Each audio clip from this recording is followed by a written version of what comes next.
എല്ലാവർക്കും ഹൃദയം നിറഞ്ഞ വിഷു ആശംസകൾ. വിഷു എന്താണ് വിഷു? കേരളത്തിലെ കാർഷികോത്സവമാണ് വിഷു. ഐശ്വര്യത്തിൻ്റെയും പ്രതീക്ഷയുടെയും സമാധാനത്തിൻ്റെയും ഉത്സവമാണ് വിഷു എന്ന് നമുക്കറിയാം. മേടം 1-ാം തീയതിയാണ് വിഷു ആഘോഷിക്കുന്നത്. രാവും പകലും തുല്യമായ ദിവസമാണ് വിഷു. ഓണം കഴിഞ്ഞ് നമ്മളെല്ലാവരും ഏറ്റവും കൂടുതൽ ആഘോഷിക്കുന്നതും വിഷു തന്നെയാണ്. വിഷുവിന് നമ്മളെല്ലാവരും വിഷുക്കണി ഒരുക്കാറുണ്ട് അല്ലേ? വിഷുക്കണിക്ക് ശേഷം നമ്മൾ കണി കണ്ടിട്ട് കൈനീട്ടം വാങ്ങും. കണി കണ്ടതിന് ശേഷം ഗൃഹനാഥൻ അല്ലെങ്കിൽ ഗൃഹനാഥ കുടുംബാംഗങ്ങൾക്ക് നൽകുന്ന സമ്മാനമാണ് വിഷു കൈനീട്ടം എന്നറിയപ്പെടുന്നത്. വിഷുവിന് എല്ലാവരും പുതുവസ്ത്രങ്ങളൊക്കെ ധരിച്ച് വിഷു സദ്യ കഴിക്കാറുണ്ട്.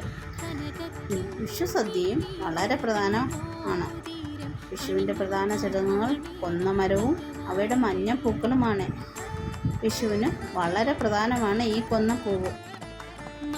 നിങ്ങൾ ഈ ചാനൽ ഇതുവരെ സബ്സ്ക്രൈബ് ചെയ്തില്ലെങ്കിൽ സബ്സ്ക്രൈബ് ചെയ്യണേ.